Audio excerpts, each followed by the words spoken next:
Alright everyone, put on your seatbelts, hold on your seats, because this is going to be one crazy ride. So, a couple days ago, I came out with a video, and it was exposing a movie. Now this movie, it's unbelievable, because as I watched it, it was watching a real life news clip, because everything in this movie was happening now. So I'm exposing all these events on the movie, and I uploaded it to YouTube. They immediately deleted it and flagged it. So I am banned from the worldwide banned, but I'm not going to let them win. I'm going to try to make another video because this information needs to be put out. Everybody needs to know that they know what is going on in the world. They know what's going to happen in the future because they are orchestrating it. So I'm sorry to bust everybody's political bubble, but this movie just shows me that there is no left, there is no right, there's no Republican or Democrat. They're all together. And they already planned years and years in advance. So don't get caught up in the left against the right. That's what they want. Don't let them use you as a guinea pig. Don't let them use you as puppets to fight each other. Let's start this story.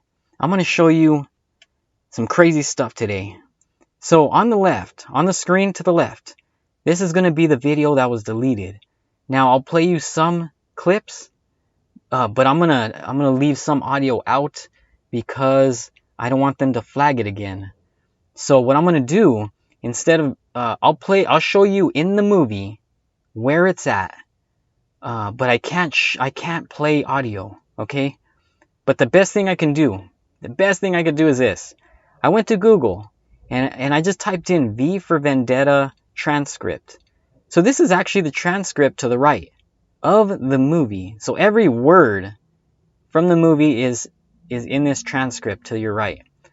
So let's just get started. There's so much information. Let's begin. So what I want to do is I just want to start with the story. So we have V, and he's disguised, and he's talking to the cop, right? The detective. So he's talking to the detective. Let's see what this guy says. Page 39. If you download this transcript, you can follow with me. But here we go. Let's just type in page 39. And here we go. Rockwood is talking. He's a cop, and he's talking to V, right? And Rockwood says, "You have the information for us." No. You already have the information. All the names and dates are inside your head. What you want, what you really need is a story. And this is so true in our real life. Right now, you, the viewer, you have all the information of all the history in our life right now. And you are just confused on what's going on. So I'm going to try to show you what the story is, okay? A story can be true or false. So to the viewer, in the words of V, I leave such judgments to you, okay?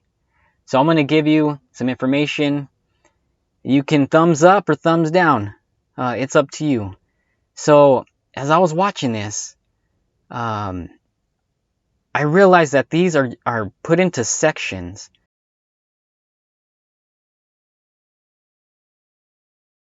Let's go a little bit forward. He's telling the story, okay? Now, you got to remember, in Jesuit theology, esoteric theology, they believe in black and white. But they also believe in good and bad. Bad could be good. It's reversible. So when V is talking about this chancellor, he's not particularly talking about the chancellor as one person. But this chancellor, he could be good or he could play an evil role, right? The ends justifies the means. That's what the Jesuits always say. So let's look at this. Our story begins, as the stories often do, with a young, up-and-coming politician. He's a deeply religious man and a member of the Conservative Party, Okay, so conservative, just cross that out. We know there is no left and no right. But there is politicians and there is religious men, okay? So he's completely single-minded and has no regard for political process. Let's look at this. All the information is inside your head. Now I want you to just think. Think for a moment. Who is he talking about? Of a politician that's coming up. He's a religious man. Maybe he's a Catholic. And he has no regard for the political process. Was there a president that is accused of voter fraud? I believe so. I think they're talking about Biden. You count the legal votes, I easily win. If you count the illegal votes, they can try to steal the election from us. If you count the votes that came in late, we're looking at them very strongly, but a lot of votes came in late. So Trump, he's all mad. He's trying to accuse Biden of voter fraud. And there's all kinds of things happening right now. Today's date is the 13th. They're trying to impeach him the second time.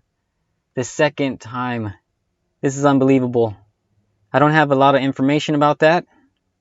So I'm going on just what I put on my video here. Let's go to the green highlight. It says the more power he attains, the more obvious his zealotry and the more aggressive his supporters become. Now listen to this. Remember that chancellor can be anybody. He can depict anybody. So who does he depict here? The more power he attains, the more obvious his zealotry, the more aggressive. There's a president out there.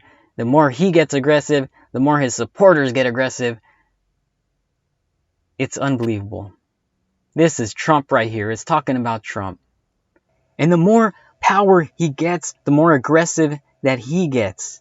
The more aggressive his supporters become. This is incredible. Because Trump, it seems like he wants so much power. He doesn't want to let go of the presidency. And he's accusing here and there and there. And I need to stay in power. And then he's talking to his supporters. We need to stay in power. And his supporters are getting more aggressive. And they start, what are they starting to do? They're starting to go to the Capitol buildings, protesting. What they did to that Capitol building is unbelievable. Unbelievable. I'm not going to go there. Okay, now let's go to the blue highlighted section, page 39 still. In the movie, we go a little bit forward. This is the blue section of the transcript in the movie. And it says, eventually, his party launches a special project in the name of national security. At first, it's believed to be a search for biological weapons, and it's pursued without regard to its cost. However, the true goal of this project is power, complete and total hegemonic domination. Can you see that they're talking about Bush? I take the threat very seriously. I take the fact that he develops weapons of mass destruction. So what is their synthesis? What is their goal in all this stuff? Well, order out of chaos. This is what's going on in the movie. You have all this chaos, and they want a synthesis.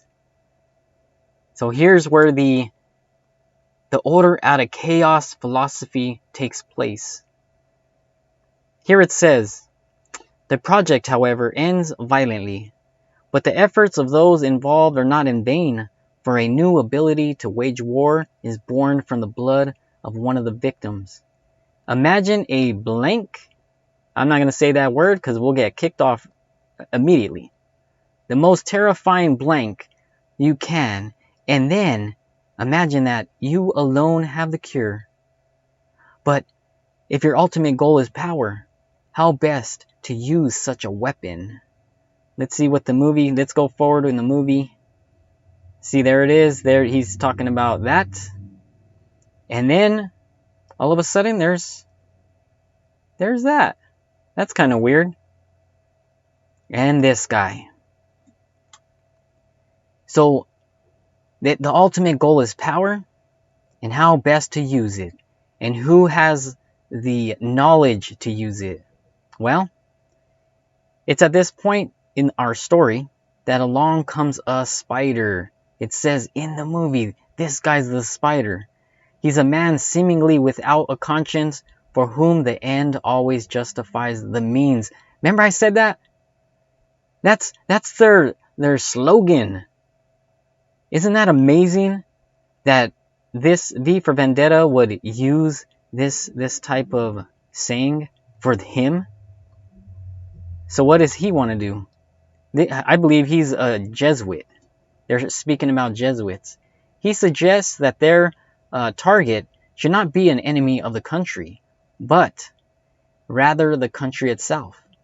Oh, this is where they want to create chaos. 3 targets are chosen to maximize the effects of the attack: a school, a tube station, and a water treatment plant. This is unbelievable. Now it starts to get crazy. So there you go. You have this water treatment plant. They're creating chaos so they can have a synthesis. So there it is. There's the V. I'm going to say V so I don't get busted. Terrorists. We got that. It kills so many people. More killing. Everybody's scared. 150. Emergency. 80 people. 80,000 people. Uh-oh. So these people are dead. There's so many riots going on. And then he starts talking about there again, there's voter fraud. Let's see what the transcript says. Let's see if I could find this. Page 39. Yeah, so it says, is it 39? I'm sorry, it's 40. It's 40, so look at this. Fueled by the media, fear and panic spread quickly, fracturing and dividing the country until... So, let me ask this question. Are we being divided right now? They're trying to divide us between Biden and Trump, and everybody's fighting. But at last, the true goal comes into view. Before St. Mary's crisis, no one would have predicted the results of that election that year. Wow. That's like a real-life news clip. There's Biden. There it is. There's his poll. Was it voter fraud or was it orchestrated? I think it was orchestrated. These guys are amazing actors. And then all of a sudden, there's the vaccine. We need to all get vaccine. And who gets rich? These guys are all together. There's the vaccines, and they get rich. Look at that. And then he talks about September 11th on the movie. Let's see. A year later, several extremists are tried, found guilty and executed, while a memorial is built to canonize their victims. But the end result, the true genius of the plan, was fear. So when they took down those twin towers, that caused a lot of fear. So they had to make laws. And what did they do? In the back of V, there's this memorial. A memorial for him. And then guess what? This is it. Fear became the ultimate tool of the government. Through it. So you have your left thesis, which is fear. Okay? Keep that in mind. Through it, our politicians was ultimately appointed to the newly created position So out of this fear, they created a new position. And I believe this is in the future. This is going to come up. And this new position is going to be called High Chancellor, something like that. I don't believe it's going to be that name. I believe it's going to be moral leader of the world. Who do you think that is? I believe they're talking about the Pope. This is the synthesis. Fear on the left, not caring on the right. So there you go. You have far right Trumpers, extreme Trumpers. They don't care about nobody, get everybody sick for freedom. But then you have to the left, fear. So much fear that these people don't even want to get out of their bedrooms to go use a restroom. And you want something in the middle. And that's synthesis. We need somebody to re-educate the world. And who is that? The Pope as moral leader of the world. I believe this is a newly created position that's going to be coming in the near future. Or he's going to be the world president. There's never been a world president. That's going to come up in the rabbit hole. Now let's look at some stories. I call this the deadly wound. And this is where the video or the movie is going to tell a story of, and I'm just going to say outright, this movie right here, this movie is talking of, it's like a documentary because it's talking about the Jesuits and it's talking about the Catholic Church and the Pope. So let's look at this. So here we have this situation. Remember, don't worry about this character. He can represent anybody. And in this case, this represents the Reformation. And the Reformation comes for the guy and for the girl. A woman in the Bible represents a church. She represents the Catholic Church. And he represents the Jesuits. So the Reformation comes. And what do? Martin Luther, Huss, and all the reformers started reading their Bibles. They wrote the Bibles in different languages, which is amazing. So what they did, they started learning that the Pope himself is Antichrist. And this information started getting out. And this was the deadly wound. So now, the Pope, the Catholic Church, they go underground. And the Pope seemed to have a deadly wound. So she goes underground. And then what happens? There's a rebirth. Finally, the Catholic Church comes out. She's resurrected, but there's a problem. Rome returns, but without world domination.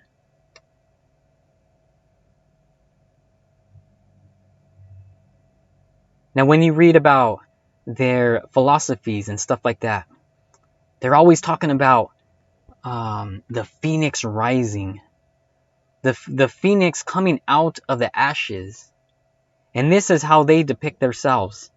They believe that through the fire, through the ashes, will come out a phoenix. This represents the Roman Catholics and the Jesuits. Developing a new person, a new rebirth. And trying to actually come back into power. Now look at this. We got a bunch of stuff happening here. There's lightning, thunder. Now, let me see if I can catch this. So wait, did you see it? Let me see if I can... Okay. There it is. There it is. So lightning hits. What does this look like to you? Look at this, man. This is nuts. The next frame. So look at this. This looks like the Vatican in Rome. And what just happened in the Vatican? A sign from God. Just hours after the Pope announced his surprise resignation, the heavens over Rome opened and the top of St. Peter's Basilica was struck by lightning. As the sky was lit up by the huge bolt, it led to speculation as to whether Benedict XVI's boss was less than happy with the news. The apparent divine intervention came as the 85-year-old pontiff sent shockwaves through the church on Monday after announcing his retirement, the first pope to do so in 700 years, saying he no longer had the mental or physical strength to carry on. All right, so we have this Pope Benedict, who does something unheard of. He actually retires. And then we have a new Pope. And what do you know? A new Jesuit Pope. He is 76 years old, the son of Italian immigrants to Argentina who trained as a chemist and danced the tango before discovering his call to the priesthood. He is a Jesuit, the religious order that's played such a powerful and controversial role in the church, at times drifting too far to the left for the Vatican, that conventional Catholic wisdom had it that no Jesuit would ever become Pope. Hi, I'm Father Jim Martin. I am editor-at-large at America Magazine. And here at America, we are celebrating Pope Francis's first year in office. You might remember that when he was elected Pope, there was a big question on everyone's mind, at least we were asked it a lot here at America, which was, how much will Pope Francis's Jesuit background and heritage influence him as Pope? And I think a year into his papacy, we can see that the answer is a lot. Here are a few ways that we can see Pope Francis's Jesuit heritage in action. First, Pope Francis is a master of the spiritual exercises and Ignatian spirituality. You probably know that when he was a Jesuit, Pope Francis was the novice director of the Argentine province of the Society of Jesus. That means that not only does he know the spiritual exercises of St. Ignatius Loyola, his classic text, he has also given the spiritual exercises to the novices.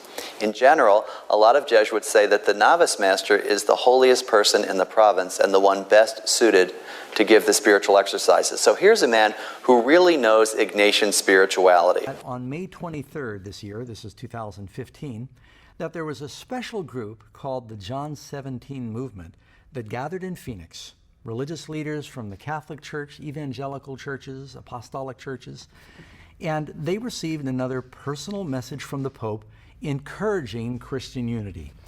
Now, I'd like for you to hear, we can't play the whole 8 minutes of the message, but I want to just give you a couple of excerpts of the message that the Pope sent to evangelical and Catholic Christians in North America. Queridos hermanos, la desunión es una herida en el cuerpo de la Iglesia de Cristo. Y nosotros no queremos que esa herida permanezca. Okay. You notice right away he begins to talk about that the division that exists among Christians is a wound in the body of Christ. Very specifically notice that he says the division that exists among Christians is a wound. This reminds me of the verses, I should say, you find in Revelation 13 regarding the beast.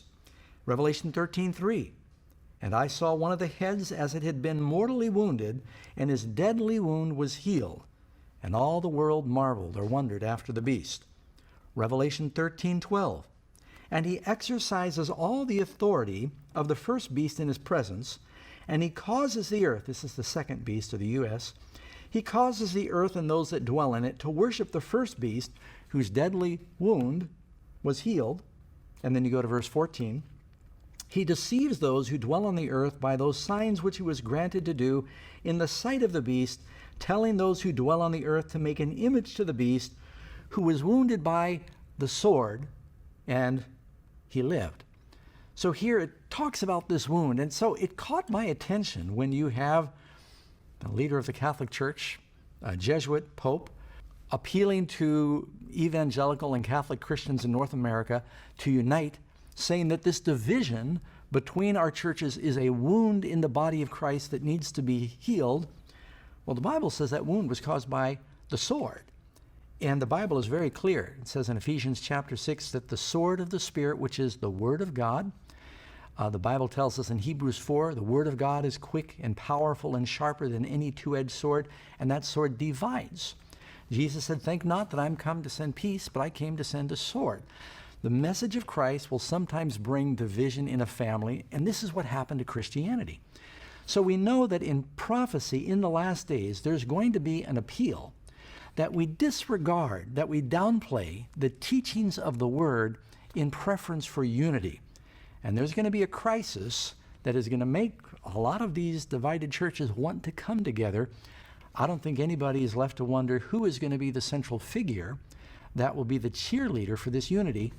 It's going to be the Pope. He's easily recognized right now as the spiritual leader of the Christian church by both Protestants and Catholics. I'm going to play a little more of this video for you. La desunión es obra del padre de la mentira, del padre de la discordia, que siempre busca que los hermanos estén divididos. So here he's saying that this division that separates the two is from the devil. Well, in a sense, I agree. I think it's the falsehoods, it's the false doctrines, it's the lies that have come in. The Bible talks about doctrines of devils. That has brought in this discord. But it's also very convenient to say that the separation is of the devil and let's just unite for the sake of unity at the expense of truth. And that's the message we're going to be hearing more of in the last days. It's the devil that's dividing us. And if there's a group that stands up and says, we cannot unite in spite of the crises that we see in the world today, we're going to be called diabolical. Hoy reunidos, yo desde Roma y ustedes allí. Well, I want to stop that right there. For me, I'm just looking at a global picture. The Pope is sitting in his office in the Vatican, leader of the first power in Revelation 13, and he's saying, I am now addressing you over there, speaking to a group of mostly Protestant with some Catholic leaders in North America, and it just seems like a fulfillment of that prediction that there would be a reaching across the abyss between these two powers. And so he says, I here in Rome, you there in America, we need to unite. Sounds to me like echoes of prophecy. Pediremos para que el Padre envíe el Espíritu de Jesús, el Espíritu Santo, y nos dé la gracia de que todos sean uno, para que el mundo crea. So as you listen to this, you're going to find this is the strongest appeal for unity that I've heard coming from the Vatican thus far. Y me viene a la mente decir algo que puede ser una insensatez. O quizás una herejía, no sé.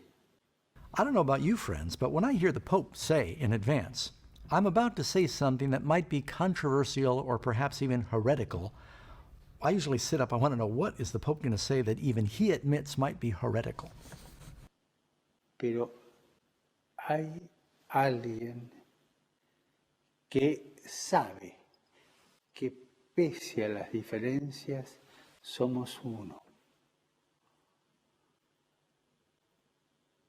Y es el que nos persigue. So here he's saying there's someone who knows we're one and he's persecuting us. It's the devil who's causing this persecution.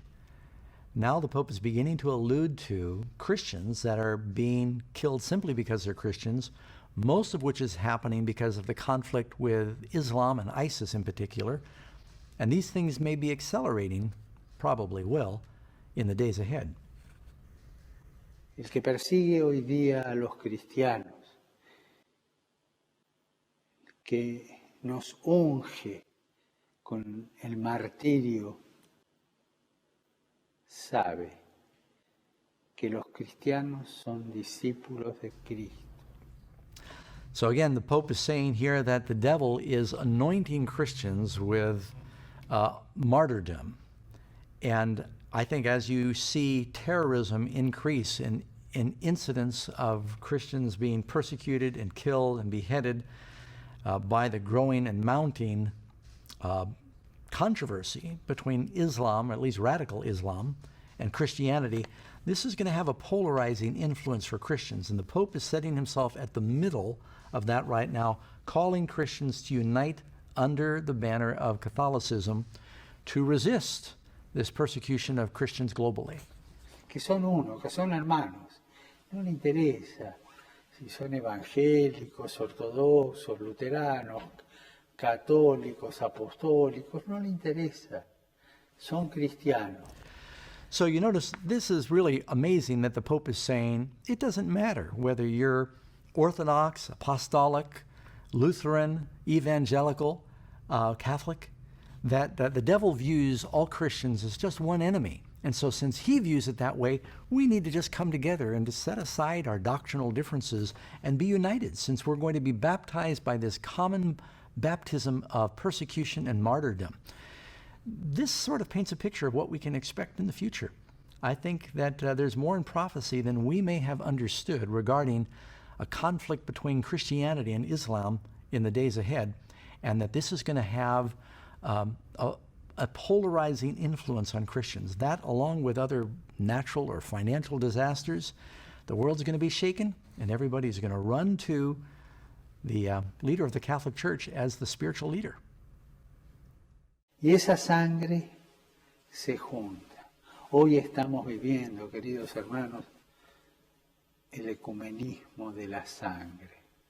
He speaks here now about an ecumenism of blood. The video actually goes 8 minutes, and we've just taken this section. You can go look for yourself at the John 17 Movement site where they've got the entire video. But I just wanted to highlight what I thought were some very thought-provoking points that are being made, and I think much of the Christian world is just missing this. It's just going by, and they don't realize the language that the Pope is using is language drawn right out of Revelation. Not only the Pope, where he's referencing the wound, but if you look in the material that's at the John 17 Movement website, they say the church which is described as the family of God remains divided. The attitudes and harsh judgments among professed Christians have caused deep wounds and centuries of conflict. Yeah, that was called the Protestant Reformation.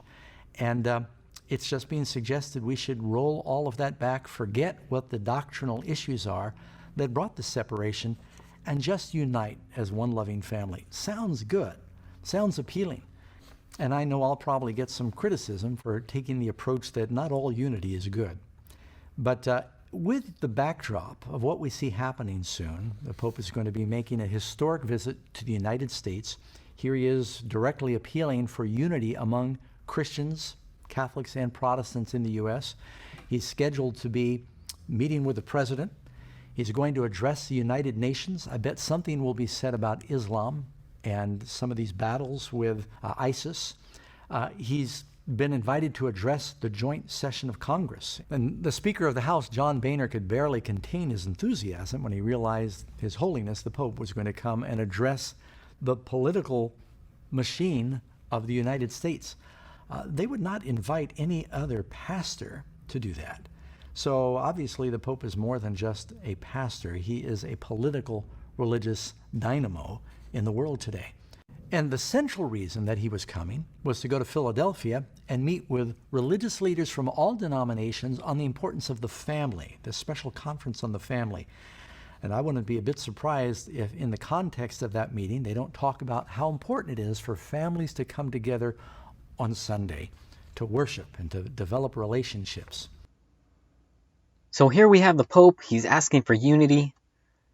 Unity in religions, the nations, and how are they going to come together? He wants everybody to come together so they can heal this wound. Now how? How are they going to heal this wound? Well, the Jesuits have a plan. They plan to heal the wound through Hegelian dialectic. So in the movie, it shows clearly that both sides are the same. So here, you have the Chancellor, you have V. But, what do you know? Here you go, thesis and antithesis. V is actually the Chancellor, like I said from the beginning. There is no left. There is no right. The chancellor can play the good guy or the bad guy. Thesis, what does this mean? It's giving a reaction, right? The left. Antithesis, way to the right. Contradictive reaction. So, to the left, to the right, you have the tension of the two and what they want. This is what they want, is the middle. But you can't come out straight right and say, look, I want this. Nope. You put up a Biden and you put up a Trump, both extremes, and then you have this middle piece where, oh no, that's too extreme to the left. Oh, that's too extreme to the right. Oh, let's just do what is in the middle. The tension of the two.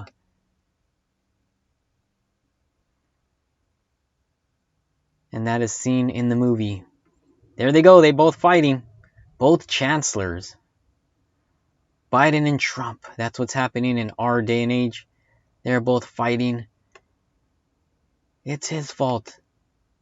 No, it's his fault. Yeah, it's your fault. Cheater. Here we go. They both cook eggs. No left, no right. No red or blue. The woman, the church, is on both sides. The ends justifies the means. There you go. There's V, the good guy. And there's the news or TV host. Semi-good guy. They could play good, they could play bad. So in this movie, thesis, extreme fear. Remember, don't come out of your room. Stay in your room. There's too much chaos out here. There's too much happening. Antithesis. I don't really care, man. I'll do what I want. I'll get sick if I want. Get everybody sick. It's my right. Right? They don't care about nobody. They want their rights. They want their guns. They want this and that. So what is their synthesis? We're going to get to that. We're going to get to that. How are they going to get to the synthesis? Let's look a little bit more. Page 6. Let's go to page 6 here. 06. And this woman is talking to this guy. And she says, you think people will buy this? Yeah, the man says, why not? This is the BTN. Our job is to report the news, not fabricate it. That's the government's job. On the lighter side of things, seems that the crew responsible for the demolition. The demolition? Oh, that thing was blown up. Although the demolition had been planned for some time, the music and the fireworks, yeah, according to the crew chief, definitely not on the schedule. So here you got the news. V blew that place up. And the news? Oh no, there's fireworks. They're gonna destroy that place. Haha. Look at these guys. Successful demolition of the Old Bailey. And what do we have here? Harriet believes he has the answer. He claims to have found scientific proof that the collapse of the Twin Towers was caused by controlled explosions, not by the impact of the hijacked planes and the subsequent fires. Now, the Twin Towers are not collapsing. They are being blown up from the top down, starting at the floors of impact. See the ring of explosions moving down the Twin Towers. Harriet suggests that these explosions of smoke are controlled demolitions which brought the building down. This is not gravity at work. It's only explosives and incendiaries can do this. Hi, I'm Fox San Antonio's Jessica Headley. And I'm Ryan Wolf. Our greatest responsibility is to serve our Treasure Valley communities, the El Paso, Las Cruces communities, Eastern Iowa communities, Mid-Michigan communities. We are extremely proud of the quality, balanced journalism that CBS 4 News produces. But we are concerned about trouble and trying to be responsible.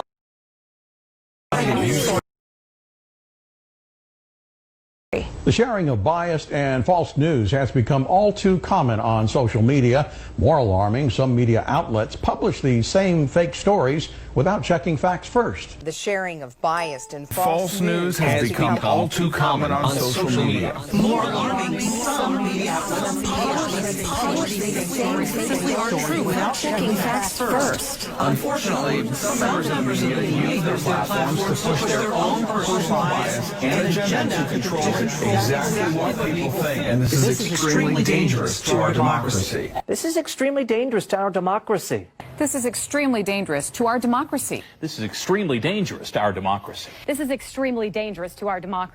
This is extremely dangerous to our democracy. This is extremely dangerous to our democracy. This is extremely dangerous to our democracy. This is extremely dangerous to our democracy. This is extremely dangerous to our democracy.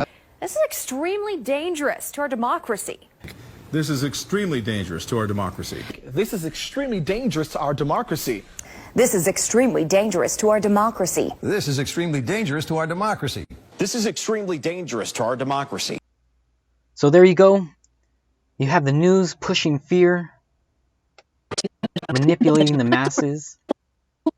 And it's not only them. I believe that our governments, they pay actors and characters. So yes, the news, they're all together.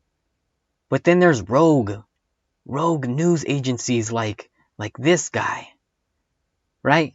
Look at this character. This character is unbelievable. So he's the voice of Britain. There's so much hate in this guy.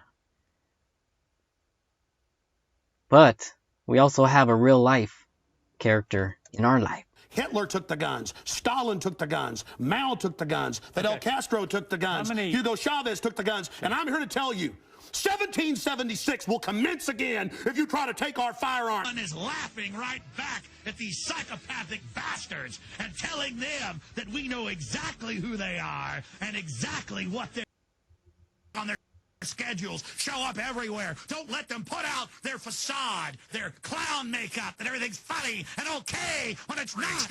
Rising up, for the joke is on them. Let's pause it there.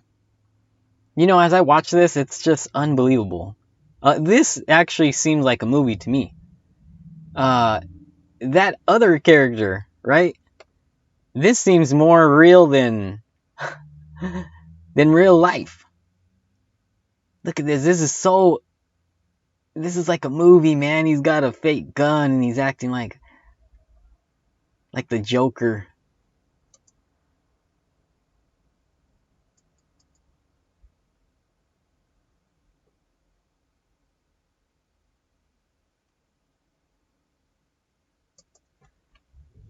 All right. So it could be speculation. It could be that I'm trying to take this too far. You know, this character represents this character. I don't believe I'm taking it too far. Look at this. Look at this. Page 18. Let's go to page 18. Your wig is gonna be split back right now. Split back wig. Did you know Louis Prothero was one of the richest men in the country before he was the voice of London? Why was he rich? Because of drugs. Drugs! Oh, drugs, really? Yes, legal ones. Major stockholder in pharmaceutical. Hey, check this out. Am I taking this too far? I'm telling you, they're manipulating us. It's unbelievable. And these producers, these movie directors, they know the truth. I believe the Jesuits, they paid for this movie to be built. They paid for them to make this movie. Why? Why fear? And there's profit in fear. There's profit. Check this out. This is unbelievable.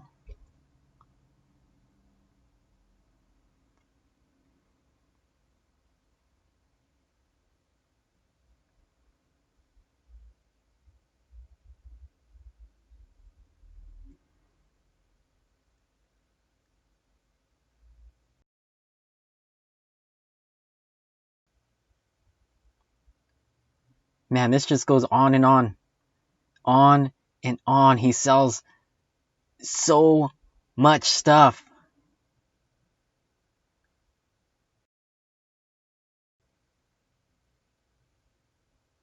So much stuff. Look at that, guns. He's on your side, guys.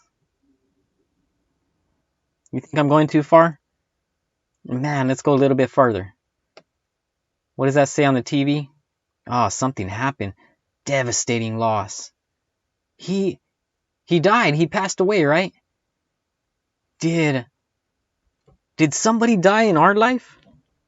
The most awarded star in the history of the BTN, a man known to end the entire nation as the voice of London, passes away late last night from apparent heart failure. She's lying. She's lying. This man pushing fear to the nations, and then he sells pharmaceutical stuff, right? And he's getting rich by fear, and then something happens. He dies. Far-right conspiracy theorist Alex Jones and his InfoWars network from their platforms. On Sunday, Apple removed hundreds of InfoWars podcasts. A host of social media and tech companies have joined Apple in banning far-right conspiracy theorist Alex Jones and his InfoWars network from their platforms. On Sunday, Apple removed hundreds of InfoWars podcasts from its iTunes and podcast apps, accusing the conservative radio host of hate speech.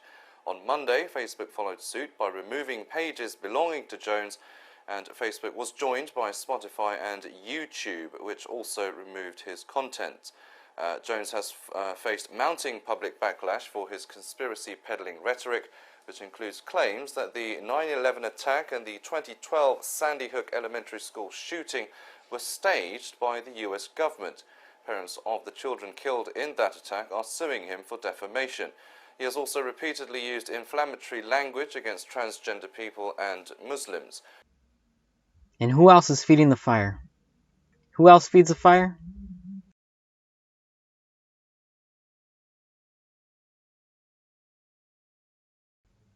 Next scene. And this is the chancellor. This is the chancellor speaking, all right? Let me get to this part. Look at this. The chancellor is speaking to his panel of people. This guy right here, he's the head of all the news. So he's talking to him, and he says right here in the transcript, what we need right now is a clear message to the people of this country. This message must be read in every newspaper, heard on every radio, seen on every television. This message must resound throughout the entire interlink. Wow, the internet, huh? I want this country to realize that we stand on the edge of oblivion. I want every man, woman, child to understand how close we are to chaos. I want everyone to remember why they need us. And then, so this is what they push. He needs this message to be pushed out throughout the world. What is that message? That the United States it might go in civil war. Uh-oh. Do you remember that? Do you remember that the news was saying that because of Trump and Biden, there's going to be this civil war against Republicans and Democrats. And then look at this one, a water shortage. Did you know, this is just a couple months ago where they were saying that there was going to be a food shortage. Do you remember that? And everybody's pushing this fear of food shortage. And then they came up with, remember they were saying that there's going to be a strike, a truckers' strike. And these truckers, they were going to stop all distribution of food. And guess what the news was saying? If they go on strike, then you're not going to have food for months and months, and it could be the end of the world. Food shortages, right? There's police and arrests. They're arresting everybody outside the quarantine zone. They're going to quarantine everybody. There's new airborne pathogens. Everybody's dying. What? These are the messages that are going on right now. Look at this. They're uncovering new evidence linked to terrorists. This is unreal. This is like real life going on right now. They know the truth. Here's the news articles on the TV. Order out of chaos. Water shortage. Look at that. Oh, there's a new flu out there, guys. You better be scared. I remember they were saying there was like a black plague in China, and then it went away. People dead. Fear. They want you to be scared, guys, because they want that wound to heal. Let's look at this. Virus, water, and riots. Now let's get a little deeper. So here we got the detective. He's looking at his computer screen. Once again, here's some viruses. 3 waters, remember? 3, and then water. There's an epidemic out there, guys. This cop he's scared.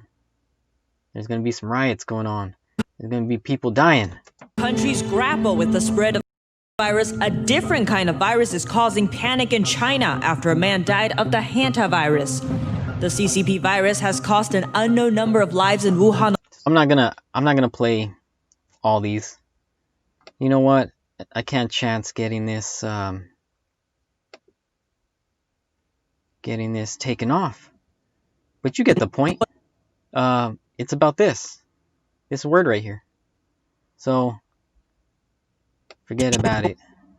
What about this? Let's look at this. 3 waters, right? If you are up and up on the China news, the Three Gorge Dam of water. I'm gonna play this because they don't even care about it. Over the weekend, we reported that the city of Yichang, about 25 miles from the famous Three Gorges Dam, was drenched with floodwater.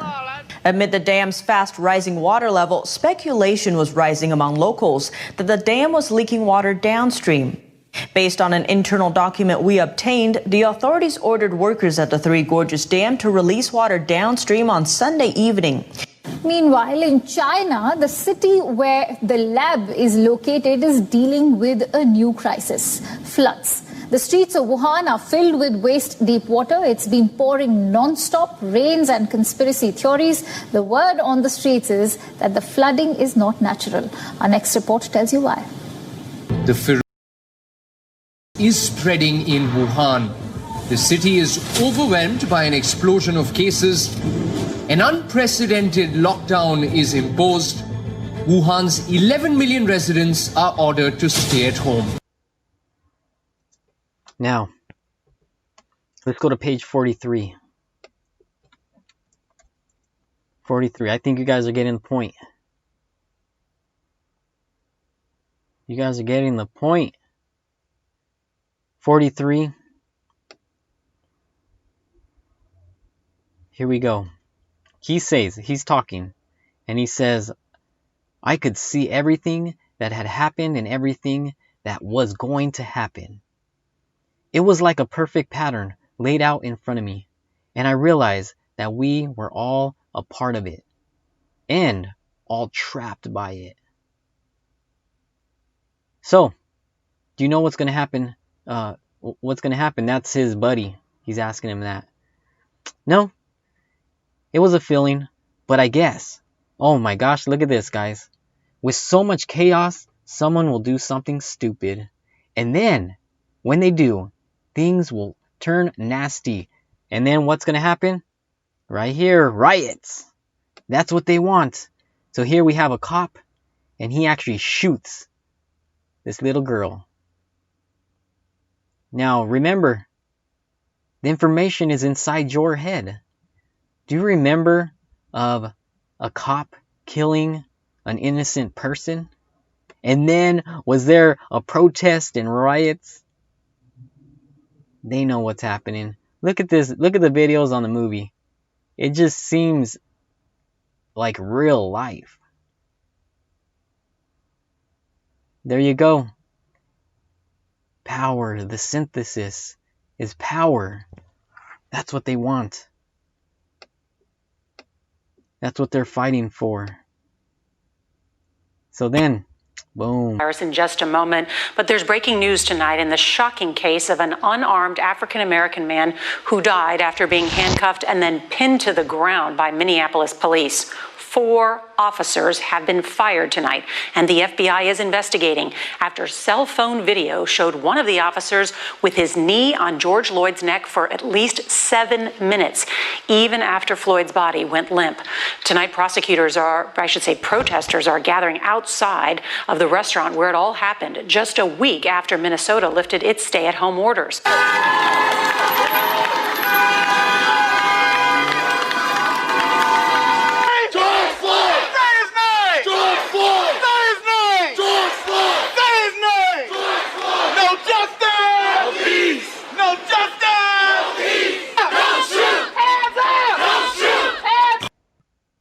And there you go. Black Lives Matters happens, and then chaos. That's not real life. That's the movie. That looks like Black Lives Matter, right? And then look at all these. This symbolizes, you know what I believe this symbolizes? A bunch of different riots. A bunch of different riots happening at once. 2020 has been a crazy year. Crazy, crazy year. This is a time when they said, do it. Do it. Everybody has the right to something. Everybody has the right. Look at this. This is real life. Go. This is real life. Everybody's just rioting for some type of right. Everybody has the right to be gay, the right to have money.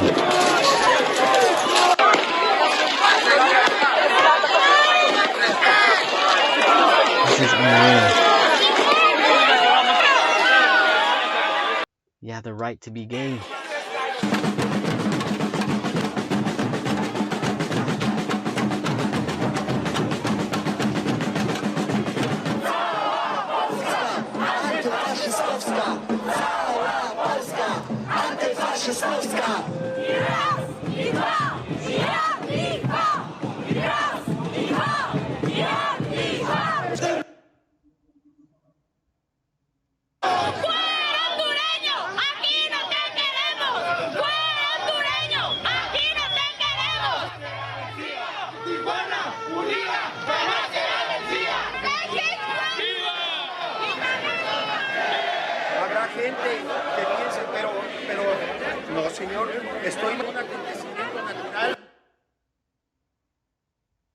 Tell me what democracy looks like. This is what democracy looks like. I want my family together. I want my family together. I want my family together. We are family now. We are family now. Tell me what democracy looks like. This is what democracy looks like. We need some people to stand for righteousness and justice. You are the ones. We need some people to show love when others are showing hate. You are the ones.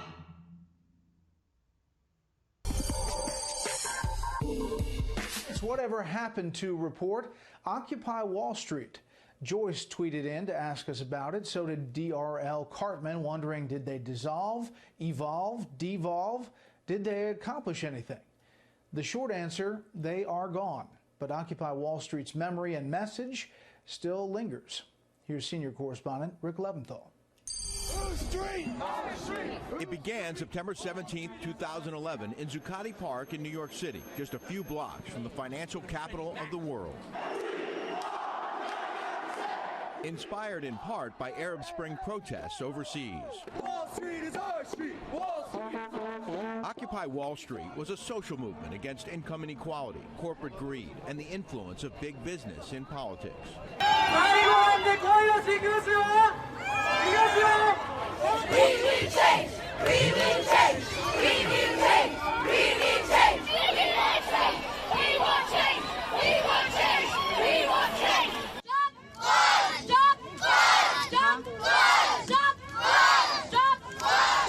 At this point, you've got no idea why we're striking. Then, like, what on earth? You must be utter idiots if you're wondering why we're striking. Like, look around you. Like, look at the climate change. Look at the amount of CO2 in our atmosphere.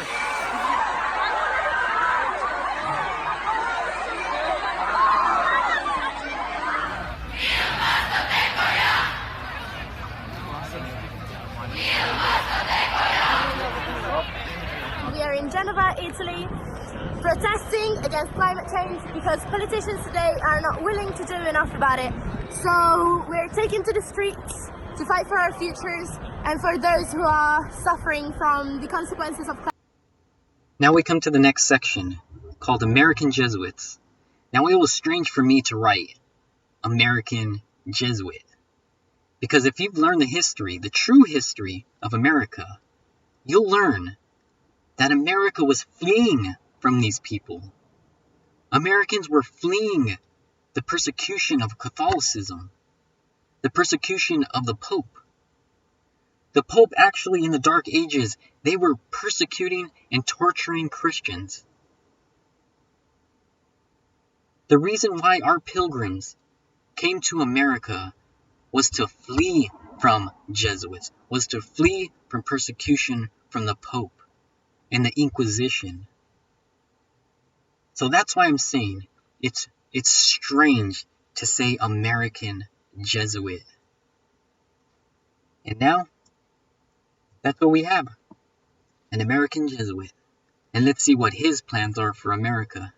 But I have to say, the most memorable interview of the year came in May when I had the chance to interview Dr. Anthony Fauci, who everyone knows now, of course, is kind of leading the public face of the coronavirus response for the federal government. And we interviewed him for a story about whether it was safe to open churches. And he was kind of skeptical at the time that we were ready to do that. Some churches now have obviously opened up. We know a lot more than we did now, 8 months into the pandemic, than we did then. But it was just really neat to kind of get to ask him questions, knowing that he has a lot of connections to the Jesuits, Jesuit educated, still very much in touch with Jesuits. So I think we need to be uniform in some fundamental principles. I'm referring to them now as the fundamentals. And the fundamentals are not rocket science. It's universal wearing of masks, avoiding crowds, close the bars, stay physical distance, personal hygiene, washing your hands. When you have restaurants, avoid indoor as much as possible.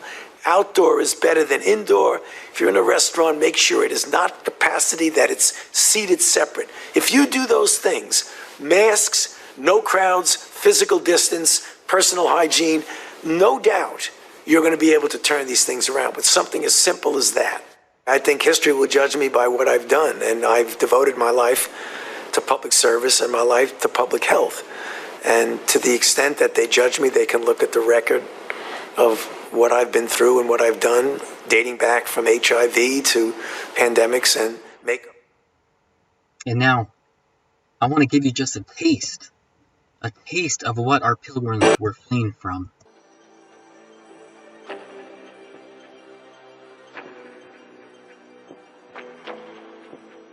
I now, in the presence of a mighty God and you, my ghostly Father, the Superior General of the Society of Jesus, founded by St. Ignatius Loyola, do by the womb of the Virgin, and the matrix of God, and the rod of Jesus Christ, declare and swear that His Holiness the Pope is Christ Vice Regent, and is the true and only head of the Catholic or Universal Church throughout the earth. Therefore, to the utmost of my power, I shall and will defend this doctrine and His Holiness right and custom against all usurpers of the heretical or Protestant authority, and all adherents in regards that they be usurped and heretical, opposing the Sacred Mother, Church of Rome.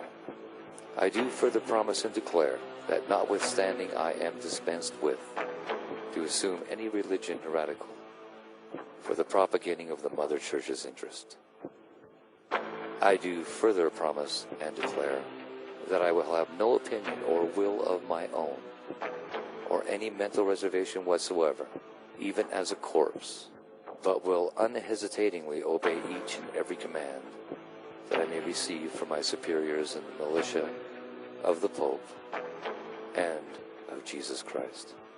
I furthermore promise and declare that I will wage relentless war, secretly or openly, against all heretics, Protestants, and liberals, to extirpate and exterminate them from the face of the whole earth, and that I will hang, burn, waste, boil, and flay, and strangle and bury alive these infamous heretics, rip up the stomachs of the wombs of their women, and crush their infant heads against the walls, in order to annihilate forever their execrable race.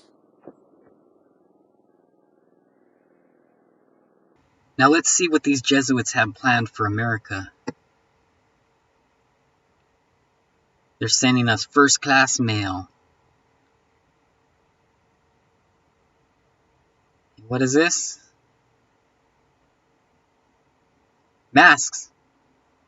They're shipping everybody masks. They don't care who you are. You could be a dancer, an actor, politician. It doesn't matter. Anybody, everybody, you get a mask.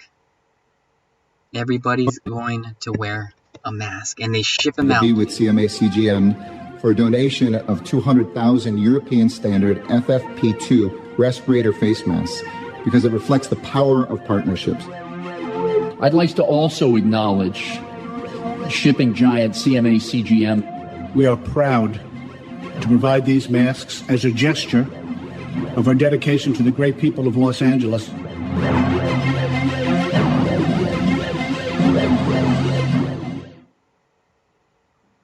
And not only do you have to wear a mask, but we're going to tell you when you can leave your house. In the movie, the woman tries to go outside and there's this speaker. And a woman's voice comes on. Let's go to page 2. And it says, a yellow-coated curfew is now in effect. Any unauthorized personnel will be subject to arrest.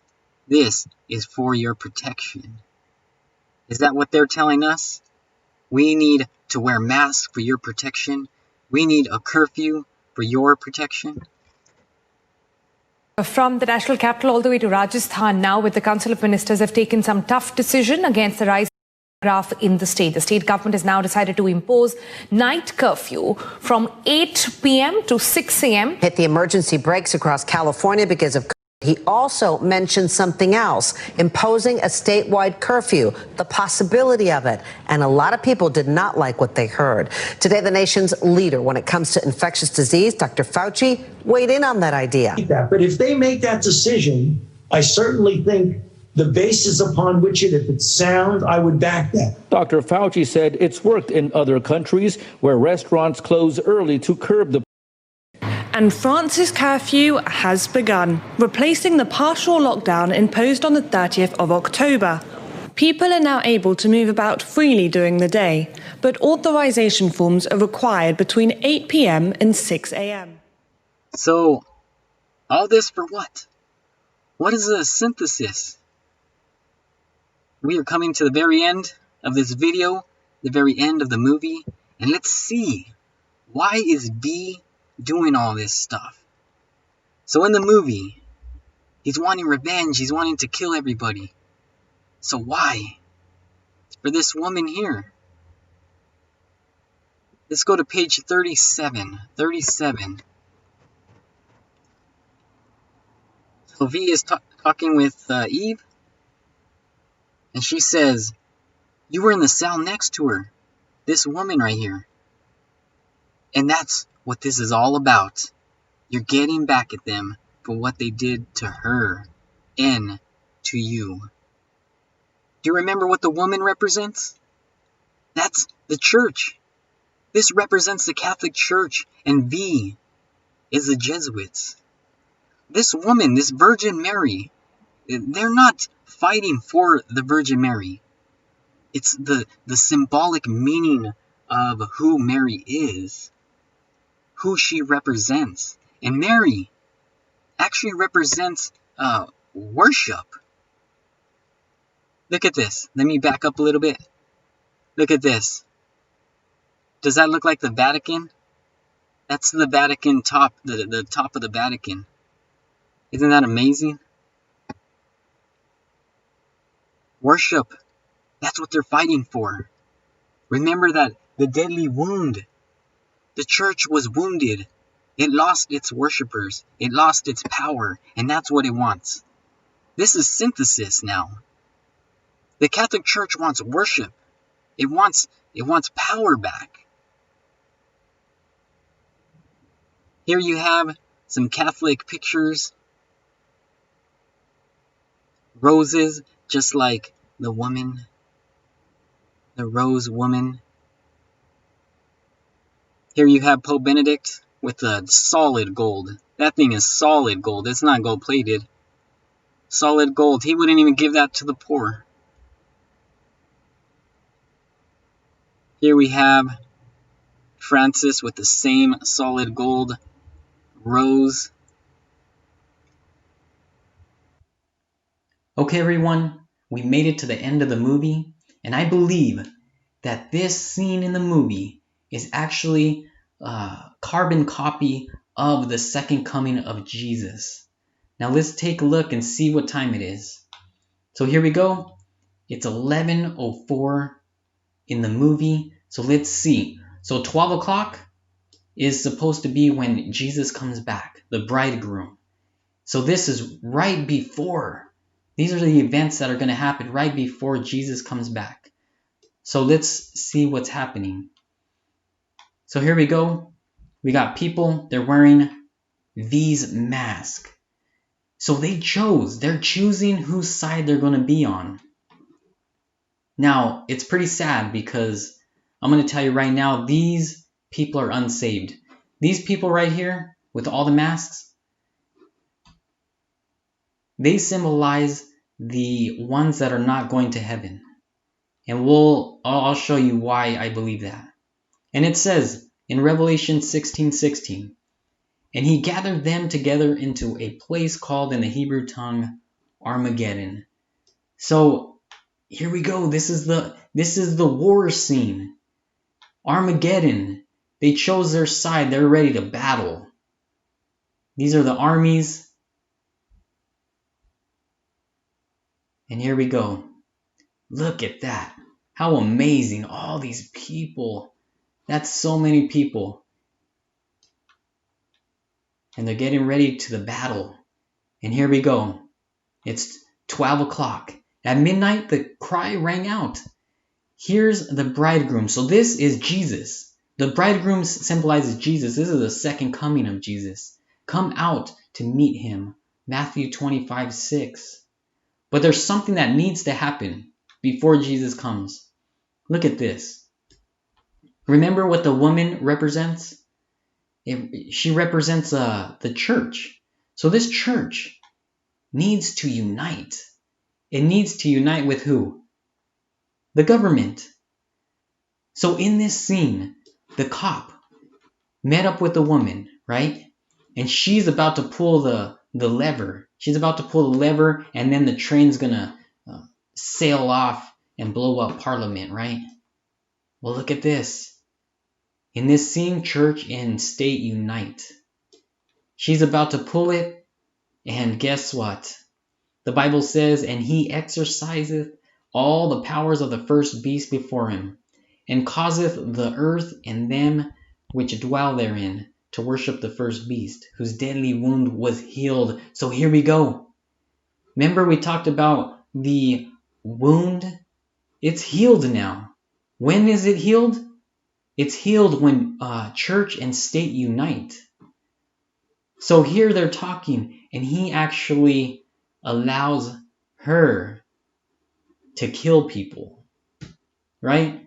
Or to kill, to blow up Parliament, let's say. So here we go. Look at all this firepower.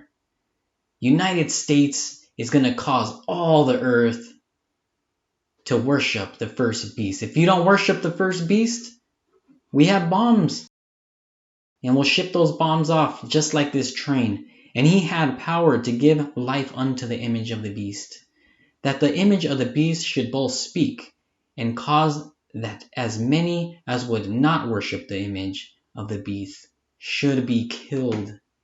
And they worshiped the dragon which gave power unto the beast. Revelation 13:4. So here's all the unsaved people. The people that worship the dragon. Now this dragon, who's the dragon? It's Satan. So these people are worshiping Satan who gave power unto the beast. Who's the beast? It's the Vatican. These are some strong words, but this comes from the Bible, not from me. Satan controls the Vatican, and the people are worshiping him. And he causeth all, both small and great, rich and poor, free and bond, to receive a mark in their right hand or in their forehead. Now what is the mark of the beast? The mark of the beast is not a computer chip. Now, let's be logical. If you were to go to heaven or hell just because you inserted a microchip in your hand or in your forehead, that is just so absurd. Because what if they're giving microchips and one guy so happens to use the restroom? He goes to the bathroom and they're giving microchips and he comes out and everybody's done. Is he going to go to heaven because he just missed the microchip? No. That's why it says in this verse, look at this verse here. They received the mark, and that no man might buy or sell, save that he had the mark, or the name of the beast, or the number of his name. Now look at this. The microchip is just a way for them to stop you from buying or selling. That is it. I'll get the microchip anywhere they want. It makes no difference. Here's what's going to happen. The mark of the beast, and you guys can look this up. I'm not going to talk a lot about it. But the mark of the beast, it actually comes from the Vatican itself. They say in their documents, our mark of authority, they even use that word mark. Our mark of authority is Sunday worship. Now, if you've been following me this far in the movie, their synthesis is worship. They want you to worship them. And what is worship? They want you to worship on Sunday. That's why they say our mark of authority is Sunday worship. So if you don't worship them on Sunday, guess what they do? They turn off your chip and you can't buy or sell. Now I want you to look this up. There's videos on it. That's why I'm not going to go too deep into this. Okay? Right now you can find articles where they're pushing for Sunday law right now. And the main advocate of pushing Sunday laws and Sunday worship is the Pope. So right now, they're trying to push Sunday for the family. We need a day of rest. We need a day of rest for climate change. We need to stop driving cars. That way we can get rid of carbon and all that stuff. Sunday, Sunday, Sunday. Sunday, I'm telling you right now, is the mark of the beast. It's the mark of the beast. Mark my words, everybody. The number? Here is wisdom. Let him that hath understanding count the number of the beast, for it is the number of a man. 666. So, here we go. I don't think I've seen a computer chip named 666. And another thing is, I don't think I've seen a computer chip that is a man. Here is wisdom, everybody. Here's logic. Let him that understand count the number of the beast. Who is the beast? His number is 666. This is so clear. This man, look at this man here. They worship this man. This man is 666. can I be bold today and tell you that this man, these popes, they are 666. And I know that that's some harsh words, right? It might even be labeled as hate speech. But I'm talking through history. This is not hate speech. I'm sorry. I'm talking history here. This is a hat, the Pope's mitre. And on this hat is inscribed Vicarius Filii Dei. Okay, you add those in Roman numerals, and it's Vicarius 112. Filii 53, Dei 501. You add these together, his name is 666. This name is inscribed on the mitre. He is 666. I know it sounds crazy, but you know what? I thought that was coincidence. I built a website, BabylonMysteryReligion.com. It's gone now. It's gone. But I had a calculator, and it's unbelievable because I found like 28 names that added to 666. I think I share this in one of my videos on my channel. You can look it up. So it's not coincidence. And look everybody. Everybody's looking in the sky, right? It's 12 o'clock. And behold, he cometh with the clouds, and every eye shall see him, and even those that pierced him. So there's a resurrection, and all kindreds of the earth shall wail because of him. Even so, amen. So there's a resurrection, and they're wailing. Isn't that weird? They're wailing, they're sad. And this is why I'm saying that these people, they're the ones that pierced Jesus. They're the ones that are looking up.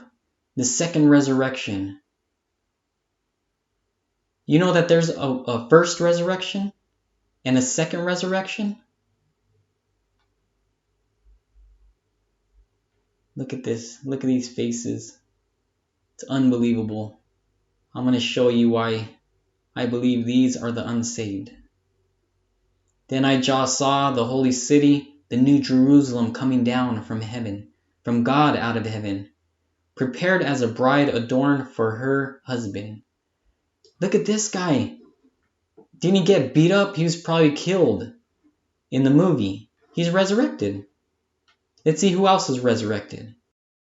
Look at this. That's the little girl that got shot by the cop. She's resurrected. Look at that. There's the lesbians. The lesbians that got killed. They're resurrected. This depicts the unsaved people. And they're looking up. And then John saw the holy city, the new Jerusalem, coming down from God out of heaven. So in the second coming of Jesus, Jesus comes down. He doesn't touch the earth. He stays in the air, and everybody that's unsaved, they are killed by the coming there. The glory of God just kills everybody that doesn't make it. That's not written in the book of life. And then it says there's a resurrection of the good people. Everybody that's found in the book of life. They're resurrected, the ones that die. And the ones that are alive meet both of them, all of them in the air. And we go to heaven. We go to heaven. For 1,000 years, Satan is on this earth to think about what he's done. He's bound to the bottomless pit. And what's down here? Everybody's dead. Everybody died. The only one that's alive is Satan. For 1,000 years, Satan is alone. He can't tempt anybody. So 1,000 years we're in heaven. And then it says that we come back. And John saw the holy city coming down, The New Jerusalem is coming down after the 1,000 years. And it says the second resurrection has no life. So there's a second resurrection where all the people that are unsaved, they're resurrected.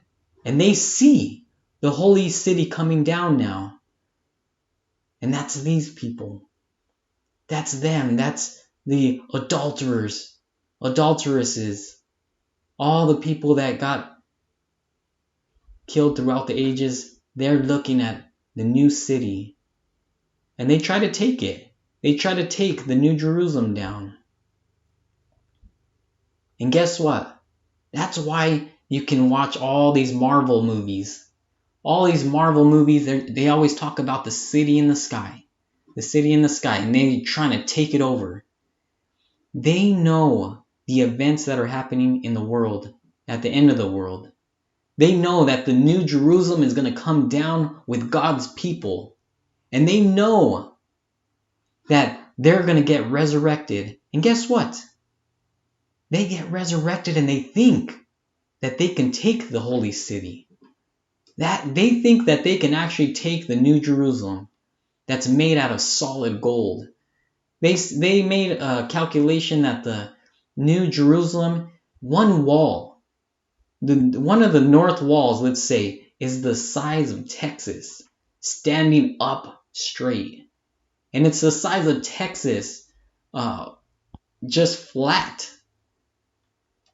So they think that they can destroy the New Jerusalem.